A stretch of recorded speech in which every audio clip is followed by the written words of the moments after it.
Hello, నమస్తే. ఈ రోజు నేను మాట్లాడాలనుకుంటున్న టాపిక్ మన ఆంధ్ర ఊసరవెల్లి గురించి. ఆంధ్ర ఊసరవెల్లి అంటే మీ అందరికీ తెలుసో తెలీదో, ఆయన ఎవరో కాదు, పవన్ కళ్యాణ్. ఎందుకు ఆయన ఆంధ్ర ఊసరవెల్లి అన్నానంటే, ఆయన 2008లో కామన్ మ్యాన్ ప్రొటెక్షన్ ఫోర్స్ పెట్టినప్పుడు కాండి ఆయన రాజకీయ జీవితం, ఆయన పబ్లిక్ డొమైన్ లో ఆయన జీవితం మీరు ఫాలో అయితే మీకే తెలుస్తుంది. అయితే జనసేన పార్టీకి అలా అన్నయ్యకి ఆయన ఎమ్మెల్సీ టికెట్ ఇచ్చారు జనసేన పార్టీ తరఫున నాగబాబు గారికి. ఆయన ఇవాళ నామినేషన్ కూడా సబ్మిట్ చేస్తున్నారు. అయితే జగన్మోహన్ రెడ్డి ఫ్యామిలీ రాజకీయం చేస్తాడు లేదా ఒక కుల రాజకీయం చేస్తాడు, ఓన్లీ వాళ్ళే చూసుకొని రాష్ట్రం మీద పంది కుక్కుల్లా పడి తిన్నారు అనే పవన్ కళ్యాణ్ మరి ఈ రోజు వాళ్ళ అన్నయ్యకి ఎమ్మెల్సీ ఎందుకు ఇస్తున్నాడు అంటే, వీళ్ళు కుటుంబ పాలన కదా, వీళ్ళు అక్కడ చంద్రబాబు నాయుడు నారా లోకేష్ కి,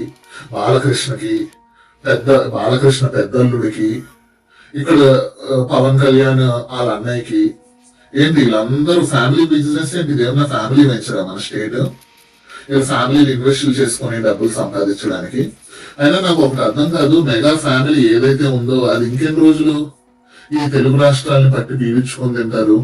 టాలీవుడ్ ఇండస్ట్రీ అయిపోయింది, 11 మందో 12 మందో క్రికెట్ టీం ఉంది, నెలకు ఒక సినిమా రిలీజ్ చేసుకొని చిన్న చిన్న హీరోలు సినిమాలు ఏవి రానివ్వకుండా ఆల్రెడీ మొత్తం టాలీవుడ్ ని ఏకఛత్రాధిపత్యం చేస్తున్నారు. ఎంతో మంది చిన్న చిన్న హీరోలు ఫేడ్ అవుట్ అయిపోయారు, సూసైడ్ చేసుకున్న వాళ్ళు కూడా ఉన్నారు.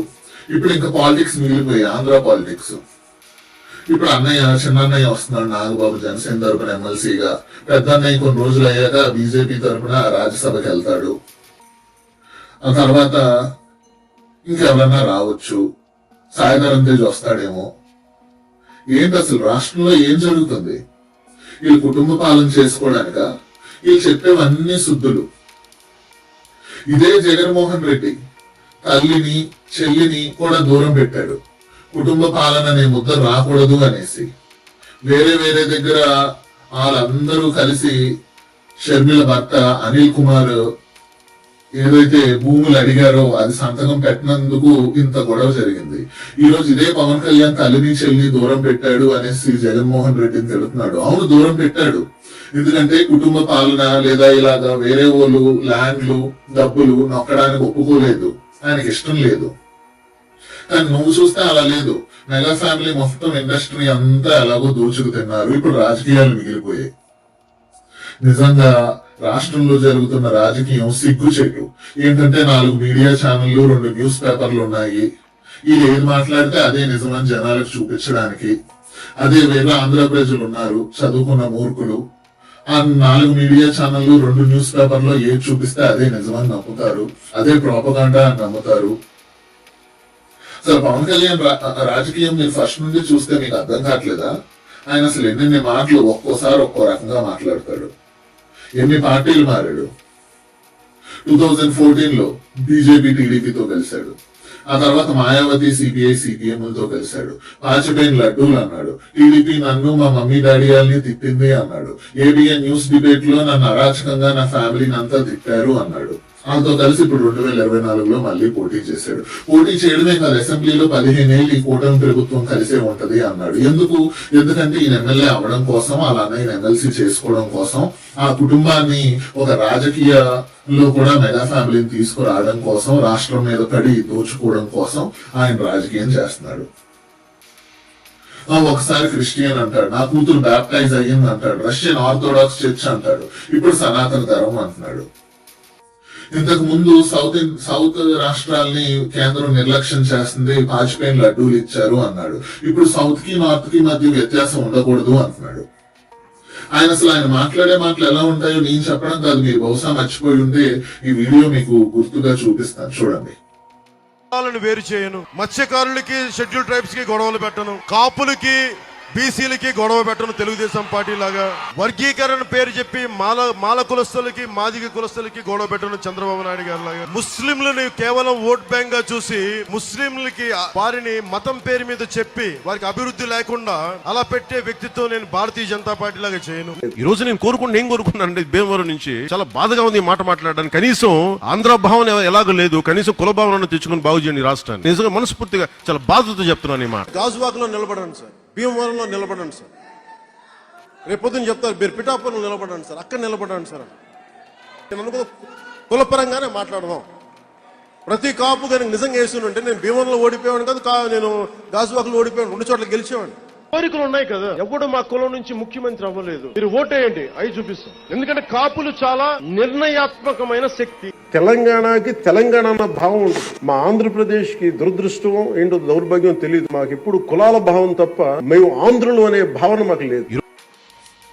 చూసారుగా కులం పేరుతో ఓట్లు అడుక్కోవడం, ఇంత పబ్లిక్ గా ఇన్ని వీడియోలతో ఇంత అరాచకంగా ఒక కులం పేరుతో ఒక మతం పేరుతో ఓట్లు అడుక్కుంటే ఈ దేశంలో ఎలక్షన్ కమిషన్ ఏం చేస్తుందో తెలీదు, మీడియా ఛానల్స్ ఏం చేసాయో తెలీదు. మన ఆంధ్రలో మేధావులని చెప్పుకునే జేపీ, జేడి లక్ష్మీనారాయణ, జయప్రకాష్ నారాయణ్ లేదా ఇంకా వేరే వేరే మేధావులు ఎవరైతే ఉన్నారో వాళ్ళందరూ ఏమైపోయారో తెలీదు. లేదా ప్రొఫెసర్ నాగేశ్వరరావు, తెలకపల్లి రవి ఇలాంటి జర్నలిస్టులు ఎవరైతే ఉన్నారో వాళ్ళందరూ ఏమైపోయారో తెలీదు.